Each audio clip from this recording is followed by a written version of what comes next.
Olá, o aumento de casos de dengue no estado preocupa o governo, que deve reformar hospitais para ampliar o atendimento. Um caminhão de combustível explodiu em plena BR-282 no oeste e causou um bloqueio da via ontem à tarde. Um novo projeto deve facilitar o acesso ao crédito para microempreendedores individuais. Tem ainda as condições do tempo, dicas de saúde e mais informações para você a partir de agora no SC Acontece ao vivo para Santa Catarina.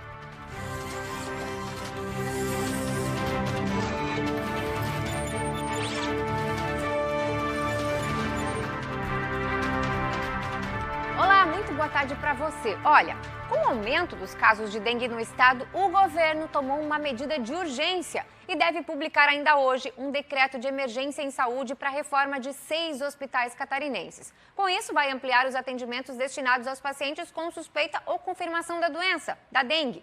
Quem conta mais para a gente é a Júlia Matos. Boa tarde, Grazi. Boa tarde a todos. Esse decreto de emergência já tinha sido discutido ontem em uma reunião entre o governador do estado, Jorginho Melo, e a Assembleia Legislativa, junto com o Ministério Público, para tornar as ações em apoio à saúde menos burocráticas, principalmente com relação à captação de recursos do governo federal para o combate à dengue.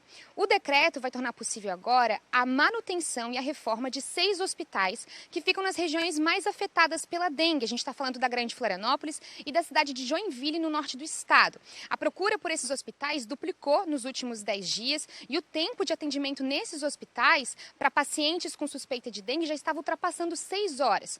A reforma agora vai ser nessas partes estruturais dos hospitais e na ampliação de profissionais da saúde para desafogar as emergências. Quem falou um pouquinho sobre isso com relação às estruturas, a reforma e como vai ser colocado esse recurso nos hospitais durante os próximos dias foi a secretária de Estado da Saúde, Carmen Zanotto. Olha só.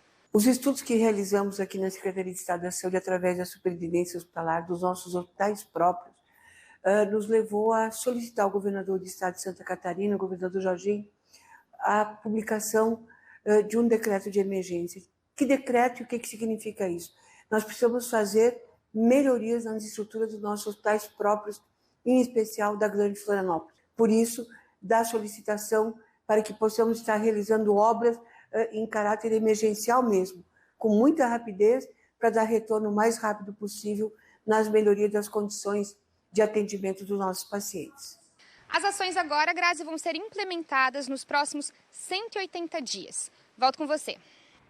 Muito bem. Um funcionário do maior hospital da Serra Catarinense, o Teresa Ramos, de Lages, foi demitido depois de ser acusado de ter cometido abuso sexual.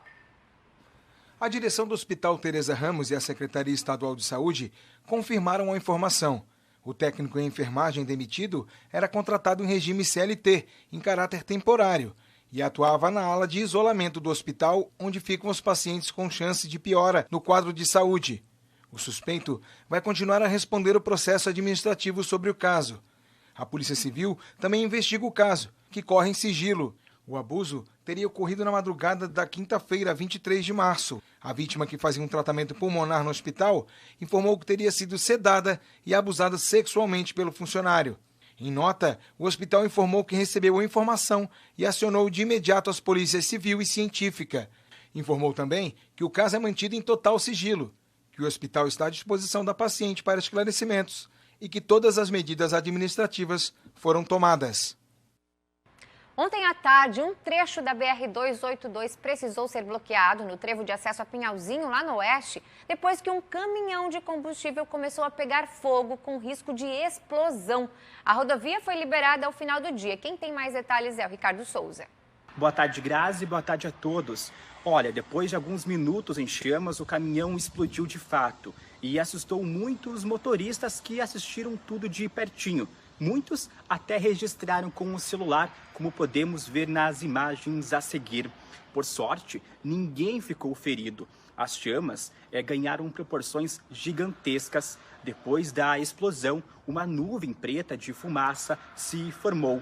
O caminhão estava carregado de gasolina e diesel e explodiu próximo a um posto de combustível. A Polícia Federal informou que o fogo começou por conta de problemas mecânicos. Equipes do Corpo de Bombeiros de Pinhalzinho, Modelo, Palmitos e também de Chapecó foram acionados para prestar apoio. O trabalho durou quase a tarde toda. As pistas foram desbloqueadas depois das 6 horas da tarde de ontem. Volto contigo ao estúdio. Muito bem, obrigada. Olha, um intervalo rapidinho, né? Isso acontece. Na volta a gente fala sobre as condições do tempo e também sobre novas condições para empreendedores individuais. A gente volta já. Veja bem, o Congresso Nacional criou a Frente Parlamentar de Apoio ao Microcrédito e às Microfinanças. Uma das metas é facilitar o acesso ao crédito para microempreendedores individuais. Há 22 anos, o seu Paulo trabalha como microempreendedor no Mirante do Morro das Pedras, no sul da ilha. Ele tem uma barraca que vende caldo de cana, um negócio bastante movimentado na alta temporada.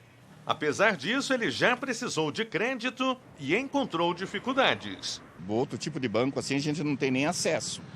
É uma dificuldade. Ou você empenhora alguma coisa de valor para adquirir o crédito, ou assim mesmo pelo teu número de CNPJ tu não consegue retirar um dinheiro de outra entidade a não ser esse tipo de cooperativa.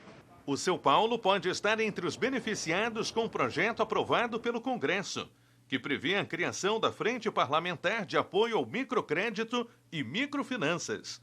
A iniciativa deve beneficiar os quase 14 milhões de microempreendedores individuais em atividade no país. O desafio da Frente Parlamentar do Microcrédito e das Microfinanças é exatamente aumentar a possibilidade de aporte de recursos para os pequenos e microempresários.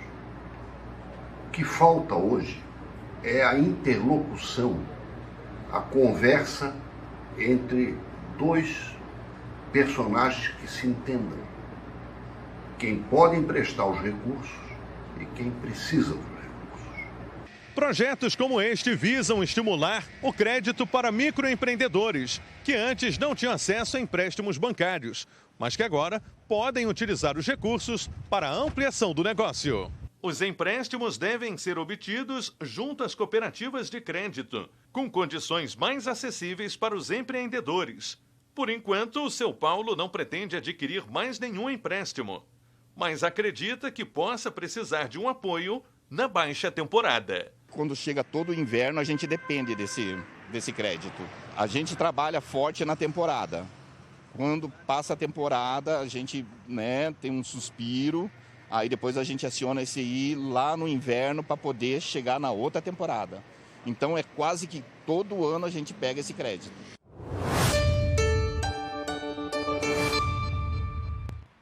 A terça-feira começou com tempo firme na maior parte do estado, com bastante variação de sol entre nuvens. Mas agora, ao longo da tarde, a instabilidade aumenta, principalmente na região do Grande Oeste. E aí pode trazer pancadas de chuva para aquela região, viu?